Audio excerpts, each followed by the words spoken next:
Donald Trump and his running mate are pivoting to attacks against the vice president. We have reports from NBC News Chief White House correspondent Peter Alexander and NBC News senior Capitol Hill correspondent Garrett Haake. Overnight, a major boost for Kamala Harris on her first full day in the race, the vice president securing the support of the more than 1,976 delegates she would need to win the Democratic nomination, according to an NBC News tally. That makes her the party's clear frontrunner ahead of next month's convention in Chicago. On Monday, visiting what's now her campaign headquarters in Delaware, Harris offering a preview of her case against former President Trump. Donald Trump wants to take our country backward. Casting herself as a former prosecutor going after her political rival, a convicted criminal. I took on perpetrators of all kinds. Predators who abused women.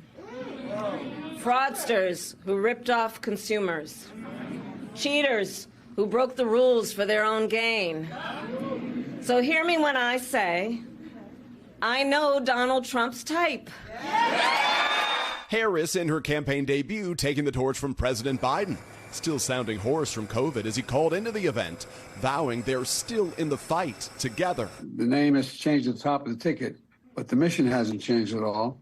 The two sharing a virtual embrace. I'm watching you, kid. I'm watching you, kid. I love you. I love you, Joe. As many top Democrats coalesce around the vice president's candidacy.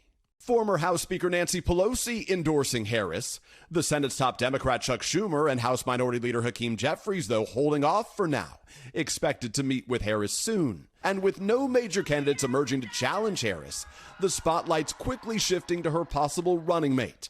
Among the names getting the most attention, Arizona Senator Mark Kelly, North Carolina Governor Roy Cooper, and Governor Josh Shapiro of Pennsylvania, a must-win state for Democrats, who says he spoke with Harris Sunday. This is a deeply personal decision that the vice president will make.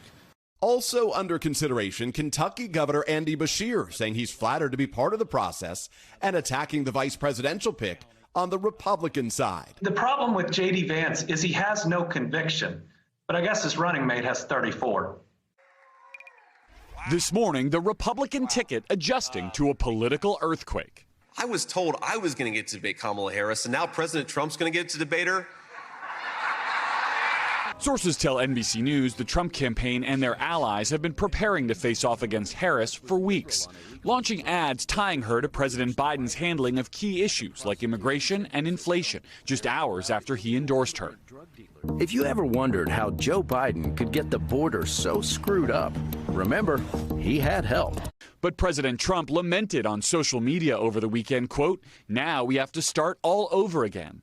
Now his running mate, J.D. Vance, taking on the traditional role for a vice presidential nominee, attack dog, in his first solo campaign appearances. History will remember Joe Biden as not just a quitter, which he is, but one of the worst presidents in the United States of America. But my friends, Kamala Harris is a million times worse. Vance also going after Democrats in his hometown of Middletown, Ohio. They say it's racist to do anything. I had a Diet Mountain Dew yesterday and one today. I'm sure they're going to call that racist too, but it's good. Later, focusing on Harris's path to the ticket. Democrats are the ones who want to throw out 14 million ballots and not elect Kamala Harris, but select Kamala Harris, with a bunch of billionaires and Barack Obama and Nancy Pelosi making the decision instead of Democrat voters. The language from some in the GOP turning apocalyptic. Introducing Vance at his first stop, Ohio State Senator George Lang warning of violence if former President Trump doesn't win the election. I'm afraid if we lose this one, it's going to take a civil war to save the country. Lang later apologized for the comments. For his part, President Trump, who had previously warned of a, quote, bloodbath if he didn't win, in a newly aired interview taped before Biden's announcement, saying he's ready to face any opponent. Look, they have bad policies. Forget about the people. The whole thing is a mess. Our country, if we don't win this election, we may never have another election. I'm telling you, this may be our last election. Oof.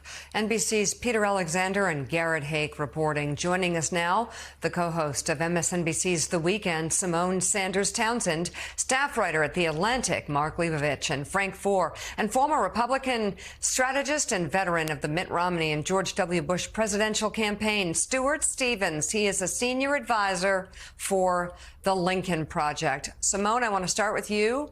I have so many questions. I could ask you about the Mountain Dew comments and J.D. Vance. In fact, you know, you worked for Kamala Harris. You'd think we'd go there, but I'd like to ask you your thoughts on J.D. Vance and the approach he's taking right now to Kamala Harris. Well, I mean, if the Trump campaign has not, maybe the Trump campaign hasn't decided that they can, fire the candidate that they picked a week after selecting him. But maybe I think they should at least invest in hiring some speechwriters, right? Because this is just J.D. Vance, I think, is maybe a little out of his depth here. And you set up this matchup, if you will, prior to Sunday that would have been Vice President Harris and Senator Vance. And in my opinion, there really was no competition. I mean, the intellectual depth that is needed, the actual experience that she has versus he had, it was like night and day. But the Trump campaign, I mean, Tim Alberta has said they all thought that, look, they had this in the bag, and J.D. Vance was a tripling down on MAGA, not an expansion. This was not a play for Minnesota, as they kept saying, or Virginia. So now that the vice president is at the top of the ticket, and we don't yet know who the number two, she's the presumptive nominee at the top of the ticket, and we don't yet know who will be at her running mate versus Vance. Right. This is just, I mean, the Trump people got to be just pissing in their pots this morning, because what yesterday was just insane. But anybody who's been watching J.D. Vance over the last couple of years could have told them that. But this is what happens when you don't take advice from the experts. Well, you mentioned Vice President. There's a lot of things that still have to happen to seal this deal with Vice President Kamala Harris.